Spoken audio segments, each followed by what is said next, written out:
Friends, we can all see that many white bloggers have millions of followers. Please support me too because my followers are still few.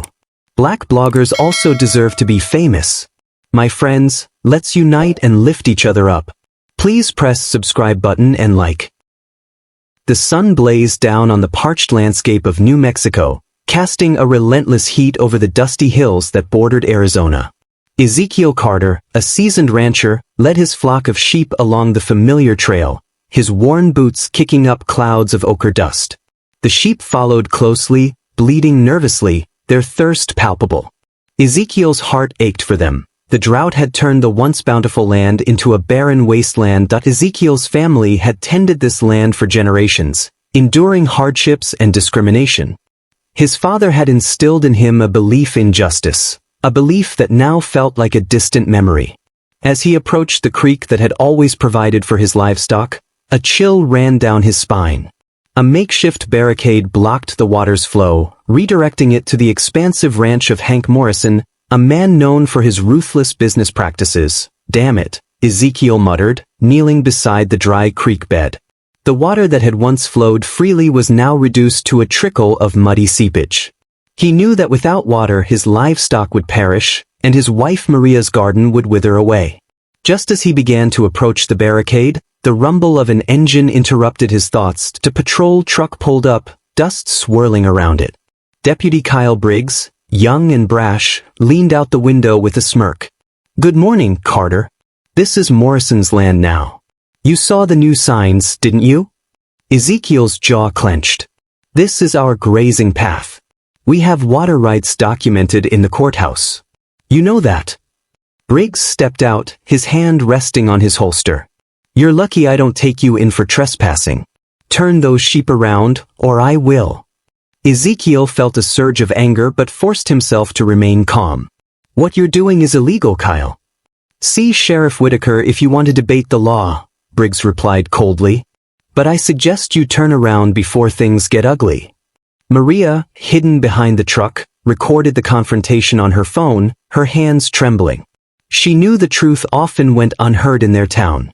As Ezekiel stood up, brushing the dust off his clothes, he felt a mix of humiliation and determination. He would not let them take everything from him. Briggs shoved Ezekiel back, sending him sprawling into the dirt. The sheep scattered, bleating in fear. "Stay down, Carter," Briggs sneered, glancing around to ensure no one was watching. "Next time, you'll spend the night in a cell." Maria's heart raced as she watched her husband struggle to his feet, pride bruised but unbroken. She continued recording, knowing that the truth needed to be documented. Briggs returned to his truck, leaving Ezekiel to gather himself and his sheep. As they walked home, the weight of injustice hung heavy in the air. The midday sun beat down on the Carter farmhouse, where Maria prepared a kettle of water. Ezekiel's eyes burned with the fire of determination, but the humiliation of the morning lingered. Their daughter colored quietly at the kitchen table, unaware of the storm brewing outside. Later that day, Sheriff Whitaker and Deputy Briggs arrived at their property, flanked by 2 patrol cars. "We heard there was a disturbance," Whitaker said, feigning concern. "We just want to ensure everyone is safe." Ezekiel stepped forward, his voice steady. "Morrison's men are stealing our water. My animals are suffering." Whitaker shook his head, dismissing Ezekiel's claims. "Misunderstandings happen. Let's keep the peace, Ezekiel." Morrison himself appeared, leaning against the fence with a smug grin. "Carter, you're wasting your time. That water is mine now. Your little farm can't compete with my ranch." Ezekiel felt the anger boiling inside him. "This isn't just about water. It's about justice." Morrison laughed, a cruel sound that echoed in the stillness. "Justice? In this town? You're dreaming."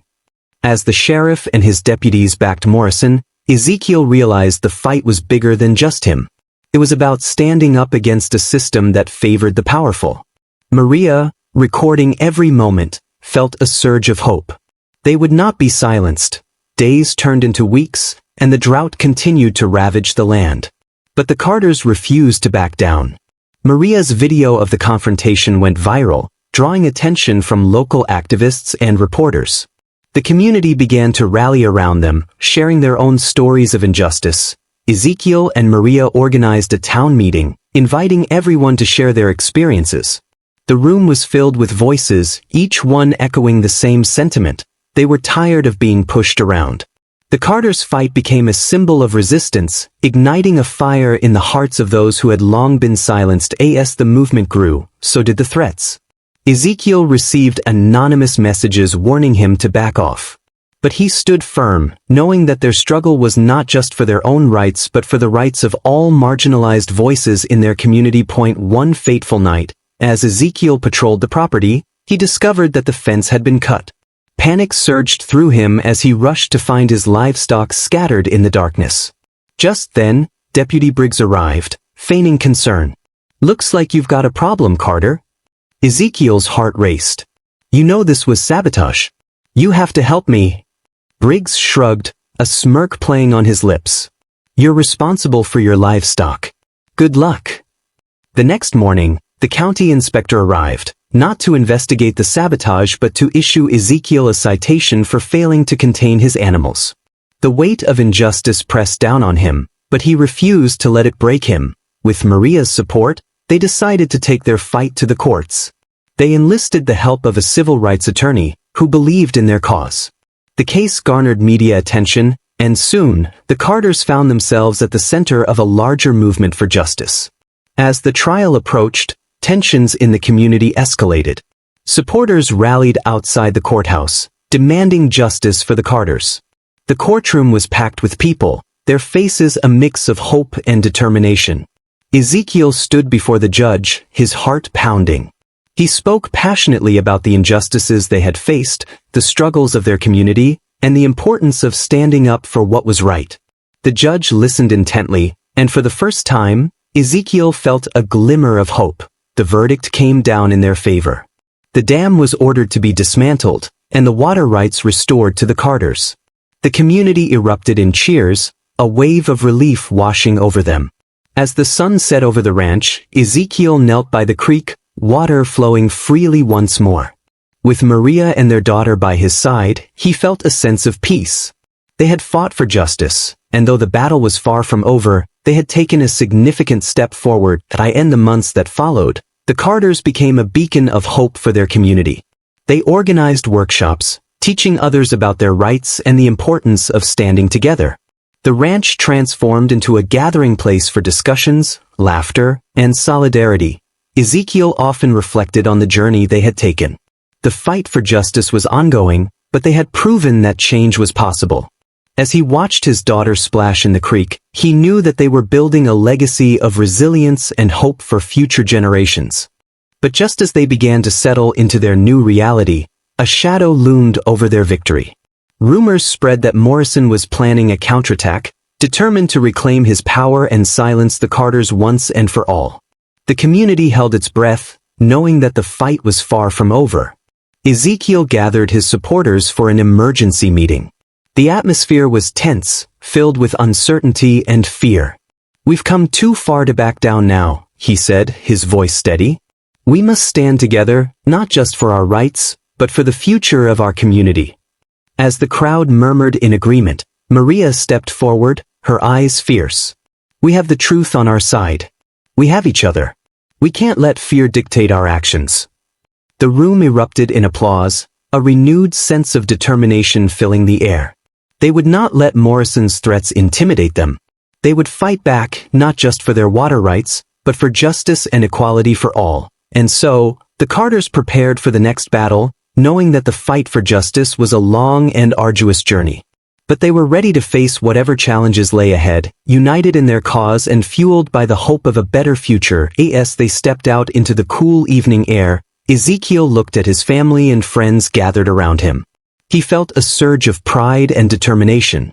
They were not just fighting for water, they were fighting for their dignity, their rights, and their place in a world that had long overlooked them.